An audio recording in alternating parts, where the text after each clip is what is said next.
নমস্কার, অনুরাগের রান্নাঘরে আপনাদের সকলকে স্বাগত।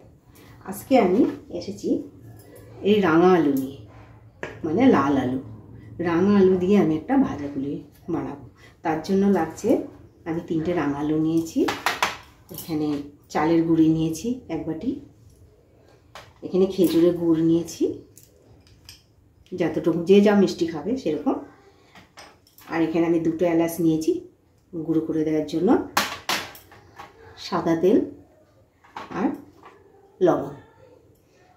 বন্ধুরা দাঁড়িয়ে চলুন, আমি রাঙা আলুটাকে আমি আগে কুকারে সিটি মেরে সেদ্ধ করে নিই। রাঙা আলুটাকে আমি ভালো করে ধুয়ে নেব। বন্ধুরা, আমি ওই যে রাঙা আলুর বানানোর জন্য নারকেল কুড়িয়ে আমি পুরটা বানিয়ে রেখেছি। আগে থেকে আমি এটা বানিয়ে রেখেছিলাম, কেননা এই যে সিটি মারতে ইত্যাদি অনেক সময় লাগে, আবার এটা বানাতেও একটু সময় লাগে, তার জন্য এটাকে আমি আগে বানিয়ে রেখেছি। বন্ধুরা, রাঙা আলুটা আমার কুকারের সিটি মেরে দেখুন সিদ্ধ হয়ে গেছে। এটাকে আমি নামিয়ে রাখবো।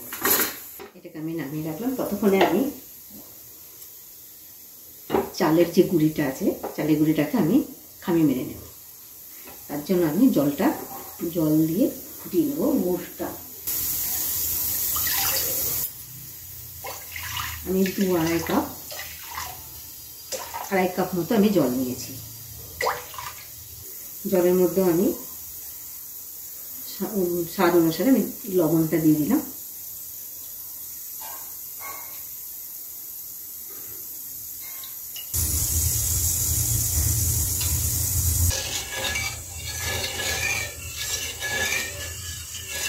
নুন দিয়ে আমি ভালো করে জলটাকে ফুটিয়ে নেব, তারপরে গুড় দেবো। আমি এই এলাচ দুটো এই যে পাশে, গ্যাসের উনানটার পাশে রেখে দিলাম, তাতে গরম হয়ে যাবে, তখন আমি গুঁড়ো করে দেবো। এই যে রাঙা আলুর ভাজা পুলি ভীষণ ভালো লাগবে, মানে না খেলে আপনারা বিশ্বাস করবেন না। আমি যেভাবে বানাচ্ছি ওইভাবে আপনারা বানিয়ে খেয়ে আমাকে জানাবেন কেমন লাগলো। খুব সুন্দর লাগে খেতে। দেখুন বন্ধুরা, জলটা আমার লবণ দিয়ে জলটা খুব ভালোভাবে ফুটে গেছে। এখন আমি খেজুরের গুড় দিয়ে দেবো।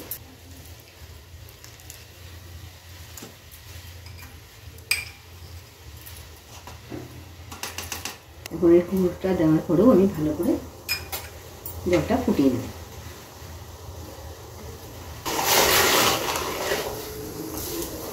এদিকে আমার এলাচ দুটো খুব সুন্দরভাবে গরম হয়ে গেছে, এটাকে আমি পেস্ট করব। এলাচটা দেওয়ার কারণ হচ্ছে খুব সুন্দর একটা সেন্ট বেরোবে।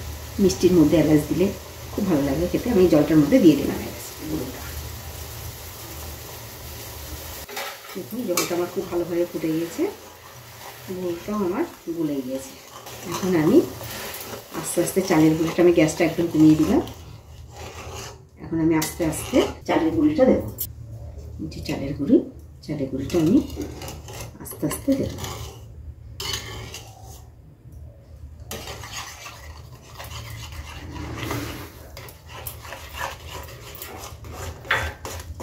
মানে চাল একটু ময়দা লাগবে, আমি একটু চালের গুঁড়ি দেবো।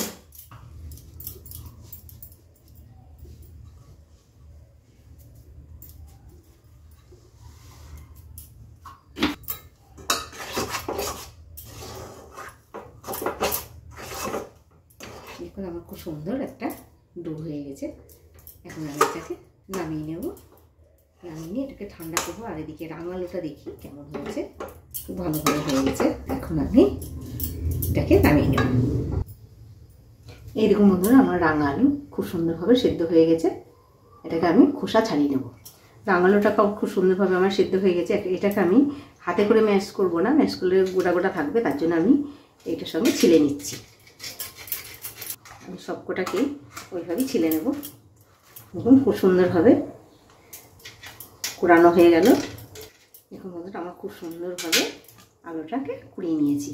এখন আমি এর সঙ্গে যে আমি চালের গুঁড়িটা খামি মেরেছি সেটাকে মেখে নেব। দেখুন এটাকে আলুর সঙ্গে মেখে নেব। এদিকে যে আমি একটা সেরা বানাতে দিয়েছিলাম, এরকম হয়ে গেছে খুব সুন্দর। এটাকে এখন এক সাইডে রাখলাম। এবার এটাকে খুব সুন্দর করে মেখে নিতে হবে।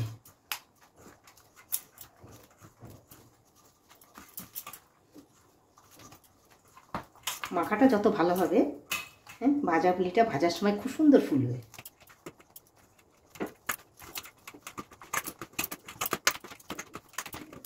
হাত হাতে একটু সামান্য সাদা তেল দেবো, তাহলে এরকম চ্যাটপ্যাট করে লাগবে না। দেখুন বন্ধুরা, আমি একটু তেল হাতে লাগিয়ে নিলাম।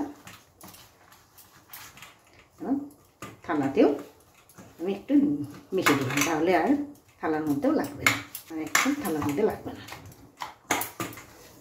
খুব সুন্দর আমার মাখা হয়ে গেছে। ঠিক যেমন করে আটা মাখি এরকম করে সুন্দর করে মেখে নিলাম। এরকম সুন্দর মাখা হয়ে গেছে। এখন আমি পুলিগুলো বানাবো, তার জন্য একটু হাতে তেল নেব।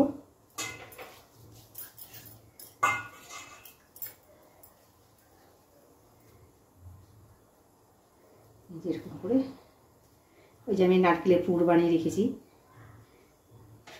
এরকম পুরটা আমি এরকম করে দিয়ে দেবো।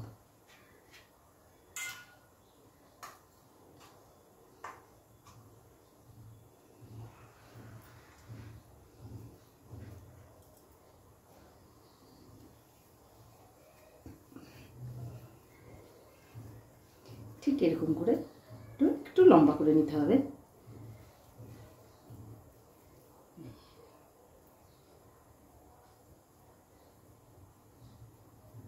একটা সুন্দর একটা ডিজাইন আসবে,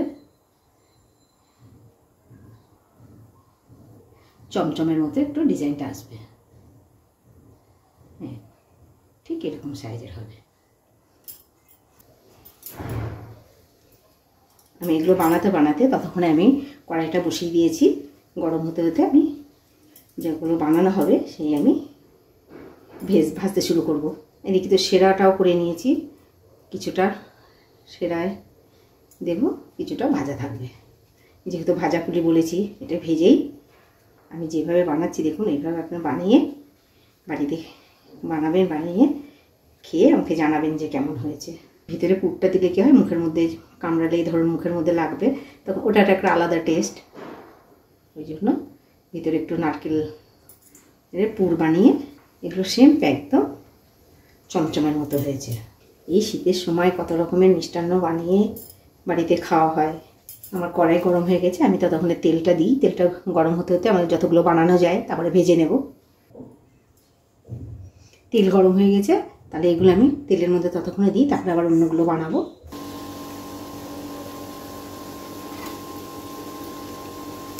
দেখুন, এই দেখুন এরকম করে সুন্দর করে হালকা হালকাভাবে ভাজতে হবে।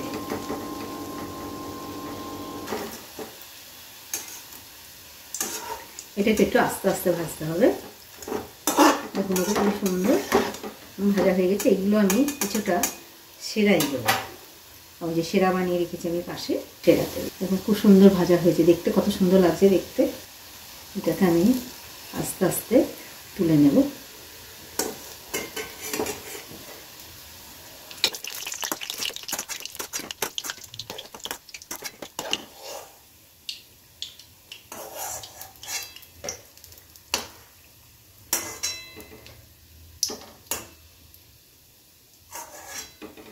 এখান থেকে আমি দেখুন কত সুন্দর ভাজা হয়েছে, এখান থেকে কিছুটা আমি সেরার মধ্যে দিয়ে দেবো।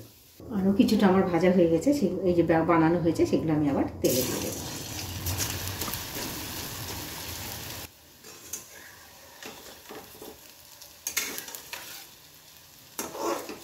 দেখুন বন্ধুরা, আমার সুন্দর ভাজা হয়ে গেছে, এগুলো আমি তুলে নেব।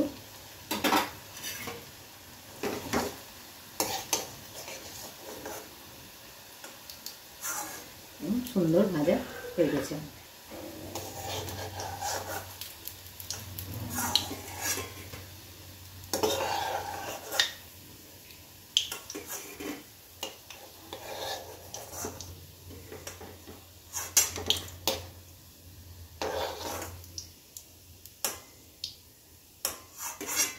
বন্ধুরা দেখুন, আমার এই যে রাঙা আলুর ভাজা পুলি আমার রেডি। কত সুন্দর হয়েছে দেখুন, দেখতে কত ভালো লাগছে, কত মুচমুচা আবার ফুলেছে দেখুন কত সুন্দর। এদিকে আমি কিছুটা সেরাতেও দিয়েছি, এই দেখুন কত সুন্দর লাগছে দেখতে, খুব সুন্দর লাগছে দেখতে, দেখতেও সুন্দর লাগছে, খাওয়ার সময় তো খুব ভালো লাগবে খেতে, খুব সুন্দর লাগবে খেতে।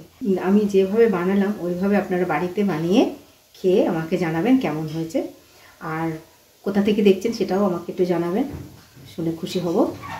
ভিডিওটি দেখার জন্য ধন্যবাদ। আবার আসবো নতুন একটি রেসিপি নিয়ে।